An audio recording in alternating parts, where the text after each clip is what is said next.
오늘 우리에게 주신 하나님의 말씀 창세기 4장 10절부터 15절까지 이렇게 나누겠습니다. 창세기 4장 10절에서 15절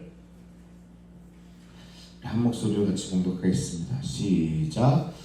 이르시되 내가 무엇을 하였느냐 내 아우의 핏소리가 땅에서부터 내게 호소하느니라. 땅이 그 입을 벌려 내 손에서부터 내 아우의 피를 받았은즉 내가 땅에서 저주를 받으리니 내가 밭을 갈아도 땅이 가시는 그 효력을 내게 주지 아니할 것이요 너는 땅에서 피하며 유리하는 자가 되리라. 가인이 여호와께 아뢰되 내 죄벌이 지기가 너무 무거우니이다. 주께서 오늘 이 지면에서 나를 쫓아내시온즉 내가 주의 낯을 배우지 못하리니 내가 땅에서 피하며 유리하는 자가 될지라. 너는 나를 만나는 자마다 나를 죽이겠나이다. 여호와께서 그에게 이르시되 그렇지 아니하다. 가인을 죽이는 자는 벌을 7배나 받으리라 하시고 가인에게 표를 주사 그를 만나는 모든 사람에게서 죽임을 면하게 하시니라. 아멘. 사랑하는 성도 여러분 평안하십니까? 여전히 변명으로 일삼고 있는 가인에게 하나님께서 직접 말씀을 하시죠. 내가 무엇을 하였느냐? 내가 모릅니다. 내가 무슨 동생을 지키는 자입니까? 내가 모든 책임을 다 지고 있습니까? 이렇게 딴소리하고 있는 가인에게 내 아우의 핏소리가 땅에서부터 내게 호소하느니라. 다 알고 있다는 거죠. 아담과 하와가 범죄했을 때도 하나님이 이들의 잘못을 정확하게 지적하고 각자가 받아야 할 벌을 따로따로 내리셨죠. 뱀에게, 하와에게, 아담에게.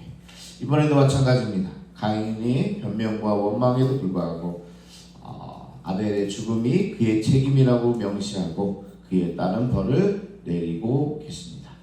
하나님은 가인에게 두 가지로 형벌을 내리시는데 첫 번째로 11절에 땅이 그의 입을 벌려 내 손에서부터 내 아이의 피를 받았은즉 내가 땅에서 저주를 받으리라. 아우를 죽여 아우의 피가 땅에 스며들어서 결국 이 가인에게 저주가 임하게 된 거죠. 땅은 농사꾼인 가인이 아무리 땀을 흘려 수고할지라도 그 효력을 그 소출이죠. 그에게 돌려주지 않을 것이라 저주합니다.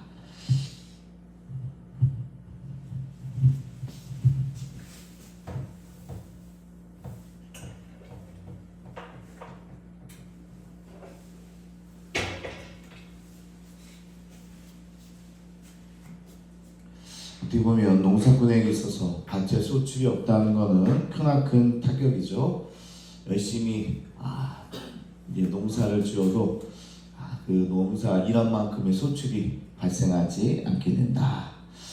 아담이 죄를 범한 경우에는 땅이 가시덤불과 엉겅퀴를 냈지만 가인의 경우에는 밭이 소출을 내어주지 않게 된다.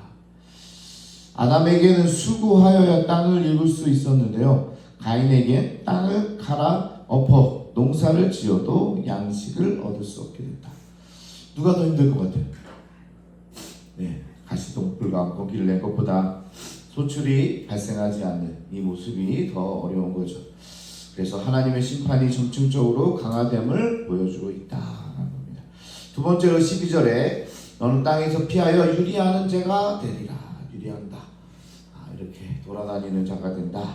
한 곳에서 정착해서 살아야 하는 농사꾼이지만 어떻게 보면 이 아벨을 이제 목축업을 하는 사람들은 돌아다니면서 살아가는 사람들인데 농사꾼은 뭐예요?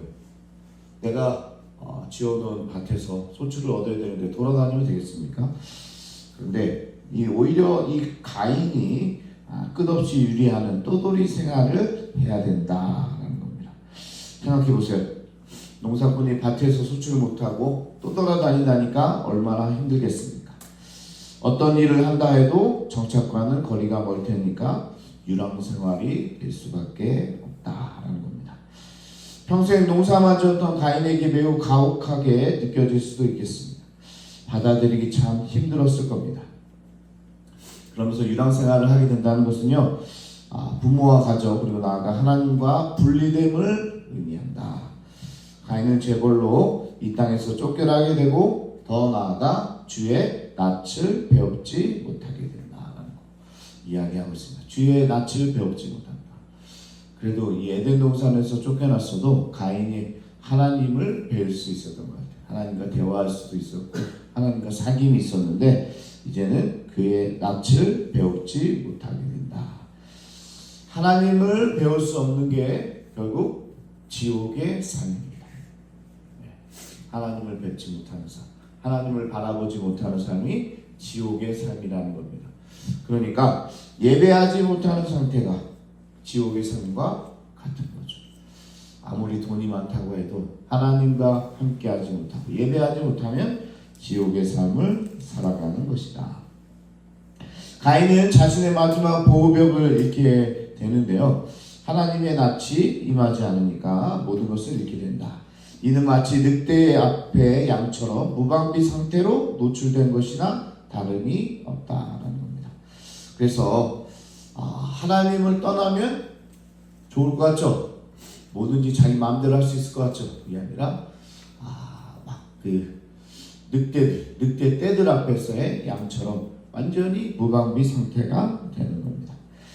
가인의 형벌로 인해 자신이 하나님을 뵙지 못하고 생명이 위협받게 되었다는 점을 이제 호소하게 되는 거죠. 13절에 하나님이 내 죄벌이 하나님이여 내 죄벌이 지기가 너무나 무겁습니다. 하나님 자기 잘못한 거 생각하지도 않고 내 죄과가 그래서 생긴 죄가 그 벌이 너무나 어렵습니다. 지기 어렵습니다. 그렇게 이야기를 이제 가인이 하는데요. 그랬더니 하나님의 마음이 흔들리는 거죠. 하나님은 긍휼이 많으신 은혜의 주님이십니다. 자녀의 눈물의 호소를 외면치 않으시죠. 우리 아버지 때에서는 가죽옷을 입혀주시잖아요. 은혜의 옷을 입혀주시는데 이번에 가인에게도 표를 주어서 가인을 보호해 줍니다. 이 악의 상징 가인, 자기가 잘못해서 처음으로 살인자, 그러면 자기 죄가를 받는 게 당연한데 하나님은 그럼에도 불구하고 뭐예요? 표를 주시는 거죠. 하나님의 은혜가 너무 크지 않습니까? 가인이 14절에 나를 만나는 자마다 나를 죽이겠나이다 이렇게 하소연하니까 15절에 가인에게 표를 주사 가인을 못 건드리게 합니다. 가인을 죽이는 자는 지금의 벌을 7배나 더해서 받게 될 것이다.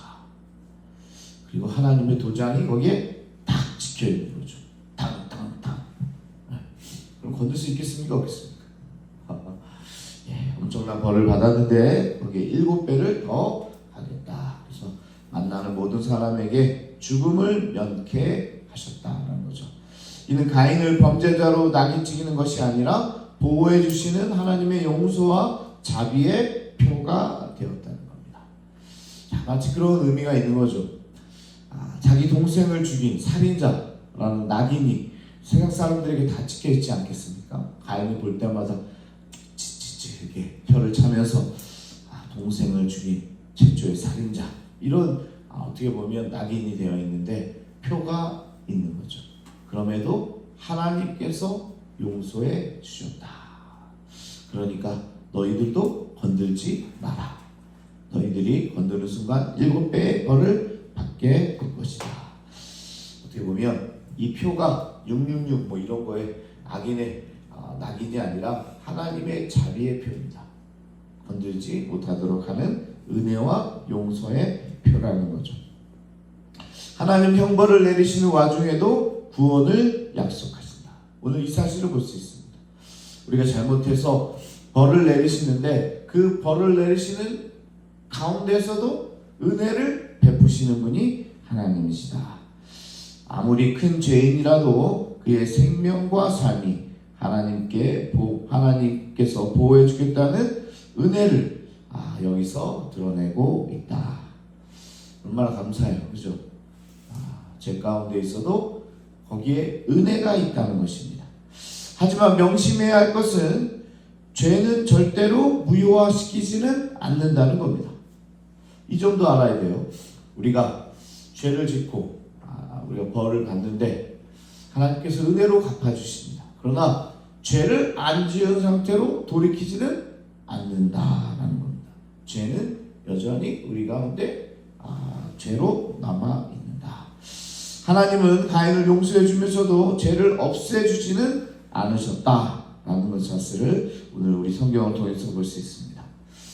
근데 우리는 가끔 여기까지 기대할 때가 있어요. 하나님이라면, 하나님께서 죄를 용서해 주실 거라면 그냥 아벨도 다시 살리면 되잖아요. 그렇죠. 하나님은 할 수 있죠. 죽은 자 살릴 수 있습니다. 그러면 하나님이라면 다시 살려주고 범죄하기 전으로 마치 다시 에덴 동산으로 돌아가서 아예 이런 일이 없었던 것으로 돌려주면 안 될까요? 여러분 그런 생각 안 해보십니까? 아니 표를 줘도 살려주신다고 하면 그 전으로 아예 돌이키는 거예요. 죄 짓지 않은 대로 아예 그냥 돌아가면 그럼 내가 깨달아서 다시는 그런 죄를 짓지 않지 않겠습니까? 네? 그럼 아벨도 살리고 가인도 하나님께 돌아왔을지도 모르잖아요. 여러분 그런 생각 안 하십니까? 저만 그렇게 생각했는지 모르겠어요. 그냥 용서해 줄 거면 아예 돌리지. 처음으로 안 했던 걸로 돌리지. 그런데요, 이는 하나님의 방식이 아닙니다. 하나님의 방식이 아니에요. 아벨은 살아나지 않고 가인은 죄의 대가를 치르면서 죽음을 면한 채 살아납니다. 이게 하나님의 방식이에요. 죽음을 면한 거 하나님의 은혜죠. 하나님의 용서가 들어있습니다. 그러나 그 용서가 은혜가 죄를 짓지 않은 것으로 돌리지는 않는다는 겁니다. 우리가 한 죄는 여전히 우리 가운데 있지만 하나님의 은혜가 그런 죄인에게도 있다라는 사실을 오늘 성경이 이야기하고 있는 거죠. 이제 가인의 이야기를 한번 총정리를 해보겠습니다. 가인은 지극히 자기중심적인 생각으로 하나님의 경고를 무시하고 끝내 형제를 살해하는 죄를 범하게 되는 겁니다. 또한 죄를 지었음에도 그에게 회개할 기회를 주셨지만 그것을 듣지 않고 범죄함으로 결국 불의한 자들의 조상이 되었다는 거죠. 하나님과의 관계가 끊어지는 순간, 이 무방비로 죄에 노출되는 순간이라고 이야기했고, 하나님의 관계가 끊어지니까 엄청난 죄를 짓게 됐다. 이게 우리 살펴본 내용이죠. 그리고 지금 수많은 사람들이 여전히 가인의 길을 걷고 있다.